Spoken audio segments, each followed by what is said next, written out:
A new website has been launched this morning to help Hawaii residents impacted by recent changes to federal policies. Senator Brian Schatz joins us now live from Washington, D.C. with more on that. Aloha and good morning, Senator. Aloha, good to see you both.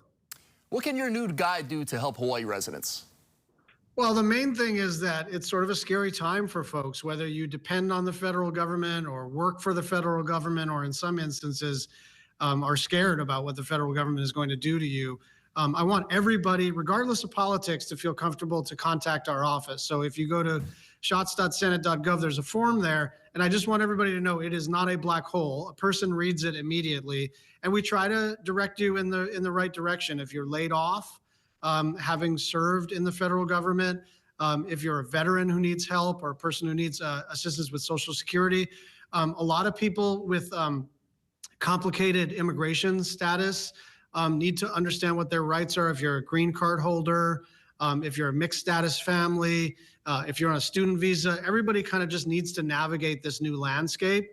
And we wanted to put all those resources in one spot because, heck, you know, people aren't exactly sure which department to call, and it doesn't feel entirely clear that people are going to answer the phone. So we want to be there as your first point of contact, either online or on the phone, to just help you navigate whatever is going on in your life as it relates to the federal government.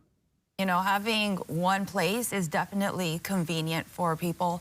Can you share a little bit about what you learned in your meeting last week with Hawaii's federal workers? Yeah, it's really, it's been very, emotionally challenging to think of these. You know, I talked to a couple of National Park Service folks who, you know, it's their dream job. You think about the kind of person who ends up, you know, as a park ranger, who puts on that uniform with great pride. They're almost always the kind of person who, you know, 5 years old, went to a national park and said, that's what I want to do. That's how I want to serve. And a lot of them are veterans, but all of them care so deeply about the resource. One of the guys was furloughed, not getting paid because he was a probationary hire, and just kept going up to manage the ecosystem because he's so worried about invasive species. He's doing it for free. These are the kind of people we want in our government. And the kind of especially harmful part about this is the probationary hires that were let go. Those are the new people. So you got people who are, you know, kind of new to the federal workforce. And it is a sort of an older workforce, and you're always trying to refresh your workforce to get new blood in there. So those are some of the probationary hires.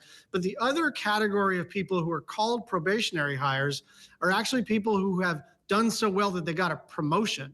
So when they move into the new position, they're on a probationary basis for 6 or 12 months.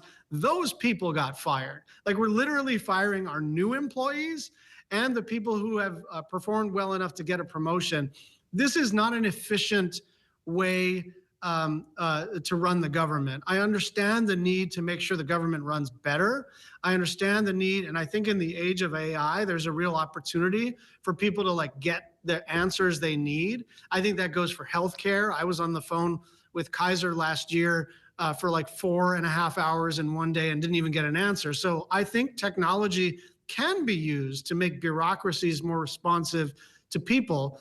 But laying off National Park Service workers, laying off veterans, closing Social Security offices, that's not actually savings. That's just, you know, harming people. And there's, you know, the percentage of the amount of federal spending that comes from paying our federal employees is minuscule. So none of that makes any sense. But the point here is that whatever your politics, you do need to be able to rely on someone who can help you to sort this. And that's what my team is there for. Thank you for sharing that. Moving on to the latest of what's happening in Congress with the House passing the spending bill. Can you tell us a little bit about what you and your colleagues in the Senate are planning for the House spending bill?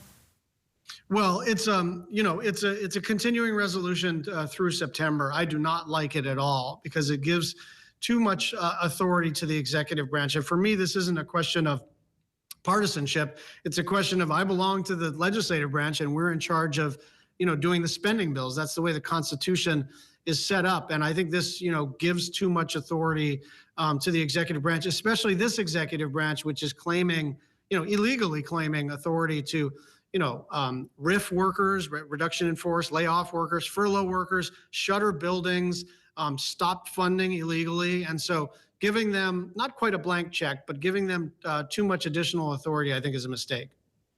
Senator, Reuters reports that the Trump administration is considering canceling the lease of a support office for a renowned Mauna Loa climate research station. I'm sure you know about this. It tracks carbon in the atmosphere. What is your concern of this research being lost if stuff like this were to be cut? Yeah, we're tracking this carefully. We don't know the details. It was on a GSA list, a federal list of leases that they just canceled all of them. And so, you know, the Park Service and the Hawaii Volcanoes Observatory and all those folks are trying to figure out how real this is and then what to do if in case.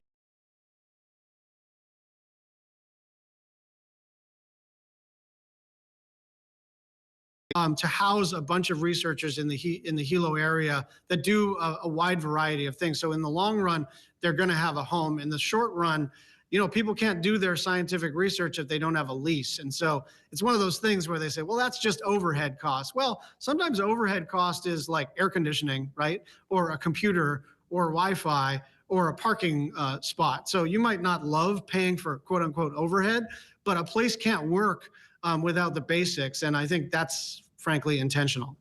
Senator Brian Schatz, thank you so much for taking some time out of your busy day to join us this morning. Lots happening in D.C. Thank you.